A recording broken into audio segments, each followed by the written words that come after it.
आपको तो पता ही है, किसी भी देश की बात करें या भारत देश की बात करें, हर देश को बनाता है उस देश के नागरिक, उस देश का सिटीजन।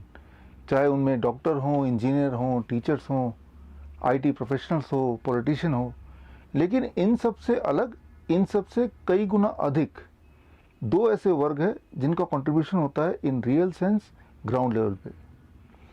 ये दो वर्ग जो देश को बनाते हैं, संभाल के रखते हैं। और आसान भाषा में मैं इन्हें बोलता हूँ 2M। पहला M है मिलिट्री, यानी कि फौज। देश का जो नक्शा अभी आप देख रहे हैं वो नक्शा उनकी वजह से है। अब देश के अंदर के नक्शे की बात करते हैं। ये जो रेलवे लाइन देख रहे हैं, पटरियां देख रहे हैं, एयरपोर्ट देख रहे हैं, बिल्डिंग देख रहे हैं, जैसा भी ये देश दिख रहा है। अब आते हैं दूसरे एम पे। इसमें कंट्रीब्यूशन है मजदूर यानी कि लेबर का। लेकिन इन दोनों एम को संभालने के लिए एक तीसरे एम की जरूरत है जिसका नाम है मनी। बिना मनी के, बिना पैसे के क्या हाल हो सकता है।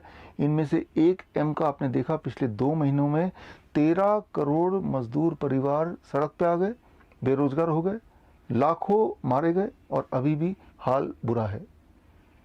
अब हम बात करते हैं पहले एम की, यानी कि मिलिट्री की। एक इंपॉर्टेंट बात आपको बता दूं, देश का खर्चा मेडिकल से ज़्यादा, एजुकेशन से ज़्यादा, इंफ्रास्ट्रक्चर से ज़्यादा सिर्फ एक चीज़ में होता है किसी भी देश का खर्चा, खास तौर पे जब लड़ाई का मौसम हो, वो है सिक्योरिटी पे, वो है मिलिट्री पे। और अभी हालात ये हैं कि हमारे जो पड़ोसी देश हैं, चाइना, जहाँ पे लॉकडाउन सिर्फ 1 हफ्ते का हुआ था, वो भी वुहान में हुआ था। और दूसरा पड़ोसी देश पाकिस्तान, जहाँ पे कोई लॉकडाउन नहीं है। तो इन दोनों देशों की इकोनॉमी पूरे स्पीड पे है और दूसरी तरफ हमारी इकोनॉमी, हम लॉकडाउन 4 पे आ चुके हैं और हमारी इकोनॉमी थम सी गई है, थमी हुई है। ऐसे में कोई भी अगर इकोनॉमी को और गिराने की बात करता है, इकोनॉमी को क्रैश करने की बात करता है, तो एक तरह से वो देशद्रोह की बात करता है। सीधा इसका असर पड़ेगा मिलिट्री में। याद रखिए, हमारी जो आर्मी है, मिलिट्री है, वो हाथों से लड़ नहीं सकती, उनको औजार चाहिए और ये सबसे महंगा होता है, सबसे महंगा। तो ऑलरेडी जो क्रैश्ड इकोनॉमी है, इसको और क्रैश करना हम अफोर्ड कर ही नहीं सकते। यहाँ पे मैं एक मुश्किल सवाल पूछना चाहता हूँ। आने वाले दिनों में अगर मैं आपसे पूछूं, आप कैसा देखना चाहते हैं अपने आप को? कोरोना वायरस से मरना चाहेंगे ए, या फिर किसी और मुल्क के गुलाम बन के जीना चाहेंगे? मुझे ऐसा लगता है कि हम में से 140 करोड़ भारतीय सब के सब पहली वाले ऑप्शन को ही चाहेंगे, कोरोना वायरस से मरना ज़्यादा पसंद करेंगे। अब कोरोना वायरस की बात करते हैं। ये लॉकडाउन 4 क्यों, 3 क्यों था, 2 क्यों था, 1 क्यों था? इन सब का अगर निचोड़ करें तो निचोड़ है सिर्फ 2 ही बातें, 2 ही आंकड़े, एक तो डेथ और एक है केसेस। पहले डेथ की बात करते हैं। वो डेथ कितना है अब मैंने देखना छोड़ दिया, वो 4000 है या 5000 है या 6000 है। वो इसलिए क्योंकि हेल्थ मिनिस्ट्री का एक पार्ट है ICMR, Indian council of medical research. उसने एक नया गाइडलाइन निकाला जो डिस्क्रिप्शन में जाके, लिंक में जाके हेल्थ मिनिस्ट्री के आप देख सकते हैं।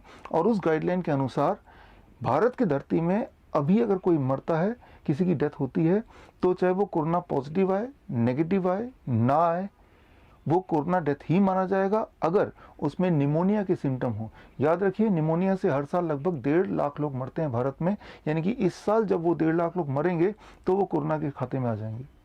या फिर अगर कोई ARDS से मरता है, यानी कि एक्यूट रेस्पिरेटरी डिस्ट्रेस सिंड्रोम, आसान शब्दों में ब्रीदिंग प्रॉब्लम से कोई मरता है, तो भी वो कोरोना डेथ माना जाएगा।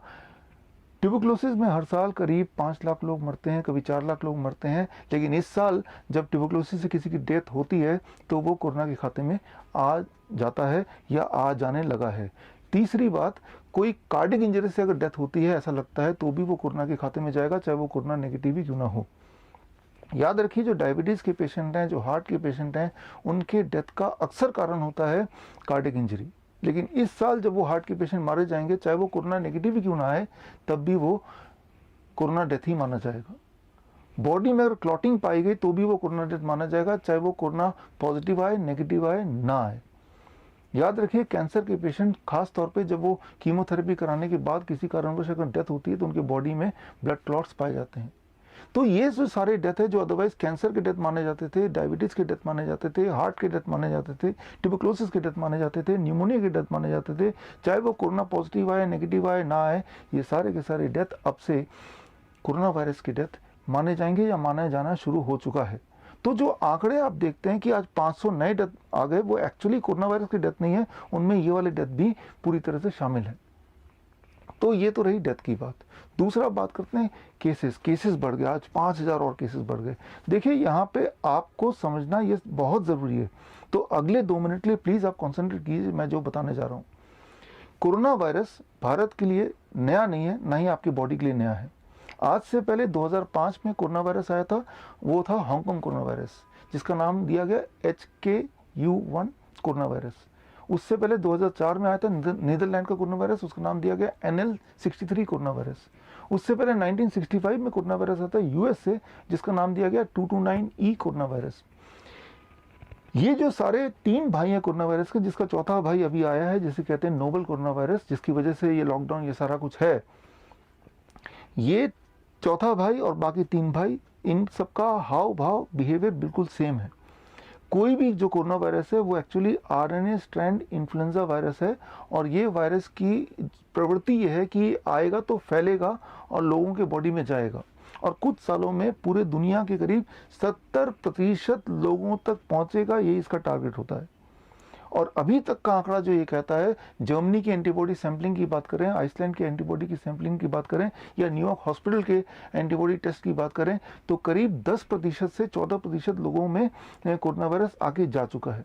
अगर इसी चीज़ को हम इंडिया के में अगर एक्सट्रापोलेट करें तो बनता है करीब 14 करोड़ लोग, यानी कि 14 करोड़ भारतीयों की बॉडी में कोरोना वायरस आगे जा चुका है, और आने वाले कुछ सालों में वो 14 करोड़ 100 करोड़ में बदल जाएंगे।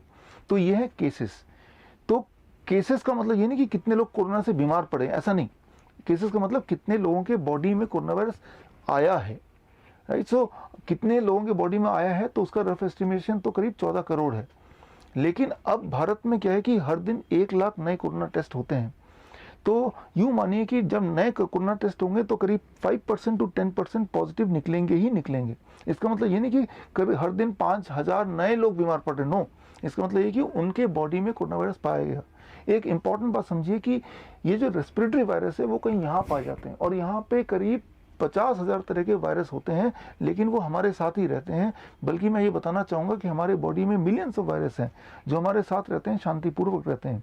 एक्चुअली हम वायरस के ही बने हैं और वायरस से ही घिरे हैं, इससे अलग नहीं है हम, ना ही हम अपने आप को इससे अलग कर सकते हैं। ये जो कोरोना वायरस है, फॉर दैट मैटर जितने भी इन्फ्लुएंजा वायरसेस हैं, वो आए तो हैं, जाने के लिए नहीं आए। हम आए हैं, हम कभी ना कभी चले जाएंगे भगवान के पास, लेकिन वो यहीं रहने वाले हैं।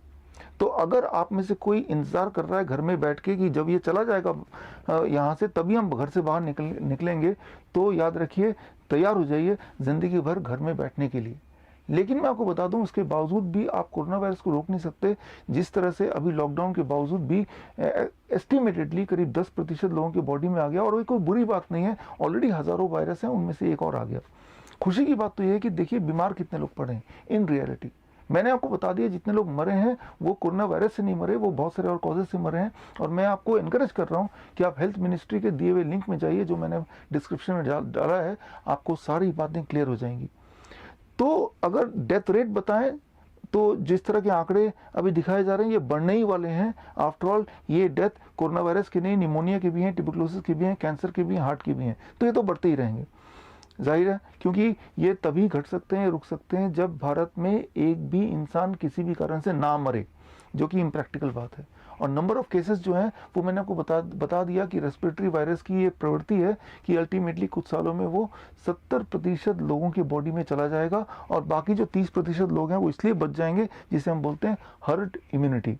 तो वो तो होने ही वाला है।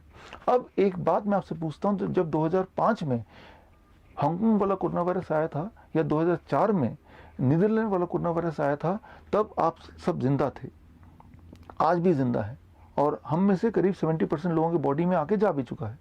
उस वक्त कोई लॉकडाउन नहीं हुआ, कोई क्वारंटाइन नहीं हुआ, फेस मास्क नहीं हुआ, सोशल डिस्टेंसिंग नहीं हुआ।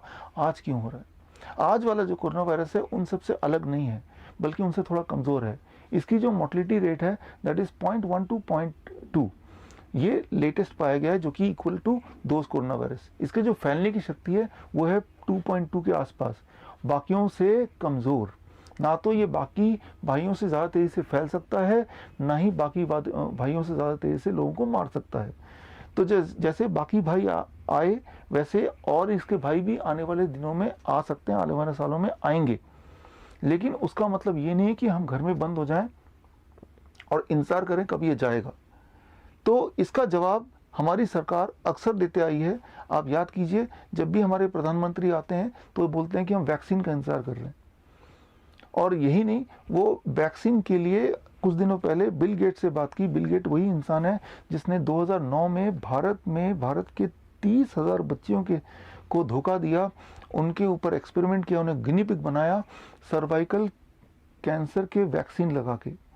और बाद में जब कुछ बच्चियां बीमार पड़ गई, कुछ बच्चियों की डेथ होने लगी, तब ये मामला सामने आया और तब कुछ लोकल एनजीओ ने आवाज़ उठाई और तब देखा गया कि वो जो कंसेंट पेपर था उसमें उन बच्चियों का अंगूठा लगा हुआ था। मतलब ये कि उनको अपने भाषा में लिखना तक नहीं आता। तो वो सारे आदिवासी बच्चियां थी जिन पे ये एक्सपेरिमेंट किया गया और तब जाके ये गिनी पिग बनना, ये एक्सपेरिमेंट रुका। तो ऐसा इंसान जिन्होंने ऐसा धोखा दिया भारतीय बच्चियों के साथ, वो भी अनपढ़ लोगों के साथ, आदिवासी बच्चों के साथ, उनसे हमारे प्रधानमंत्री बोलते हैं कि वो वैक्सीन कब लाओगे और हमारे देश को कब बचाओगे। देखिए, मैं अगर आप पूछना चाहते हैं ये वैक्सीन कब आएगा, तो मैं बता दूं, ये कोरोना वायरस का वैक्सीन कभी नहीं आ सकता, क्योंकि कोरोना वायरस जो है वो आरएनए स्ट्रैंड इन्फ्लुएंजा वायरस है। और इसकी खासियत यह है कि ऐसे वायरस बहुत जल्दी म्यूटेट करते हैं। अभी तक 13-14 बार तो म्यूटेट ऑलरेडी कर चुके हैं आज की डेट तक। 13-14 बार म्यूटेट क्या होता है? म्यूटेट मतलब अपना भेष, रंग और भेष बदलना। मैं आपको आसान भाषा में समझाता हूँ इसका क्या इम्प्लीकेशन है। इमेजिन कीजिए, सामने से एक जंगली सुअर आ रहा है जो आपका दुश्मन, आपको खा जाएगा। आप उस सुअर से बचने के लिए एम करते, इशारा करते हैं बंदूक की गोली से, आप उसको मार डालेंगे। लेकिन जब तक मारने के लिए इशारा करते हैं तब वो सुअर म्यूटेट हो जाता है, मच्छर में कन्वर्ट हो जाता है। अब जिस बंदूक से आप सुअर को मारना चाहते हैं उसी बंदूक से मच्छर नहीं मर सकता। मच्छर मारने के लिए तो एक इलेक्ट्रिक रैकेट का इंतजाम करेंगे। आप सोचेंगे इस मच्छर को एम करके मैं मार ही डालूंगा। लेकिन जब तक आप ये सोचते हैं तब तक वो मच्छर म्यूटेट हो जाता है, यानी कि अपना भेष बदल देता है, वो हाथी बन जाता है। तो जिस औजार से आप मच्छर को मारने वाले थे वही औजार हाथी को मारने के काम नहीं आ सकता। इसे बोलते हैं म्यूटेट होना। और आप समझ सकते हैं कि कोरोना वायरस अब तक कम से कम 13-14 बार ऑलरेडी म्यूटेट हो चुका है। तो जब तक वो वैक्सीन आएगी तब तक हज़ारों बार म्यूटेट हो जाएगा। तो यानी कि वो वैक्सीन आएगी तो भी वो वर्थलेस ही होगा। लेकिन खेल शुरू हो जाएगा, वैक्सीन के नाम पे धंधा, एक बिजनेस शुरू हो जाएगा। इमेजिन कीजिए 140 करोड़ भारतीय के लिए वैक्सीन, और वो भी इन्फ्लुएंजा वायरस का वैक्सीन का ट्रेंड ये है कि साल में एक बार लगाना पड़ता है। यानी सालों साल ये कितना बड़ा बिजनेस है आप इमेजिन नहीं कर सकते। जबकि आरएनए वायरस के वैक्सीन बनते नहीं है, बन नहीं सकते। इसका मैं एक उदाहरण दूंगा, याद कीजिए 1984 में पहली बार एचआईवी वायरस की बात हुई। एचआईवी वायरस अभी 36 ईयर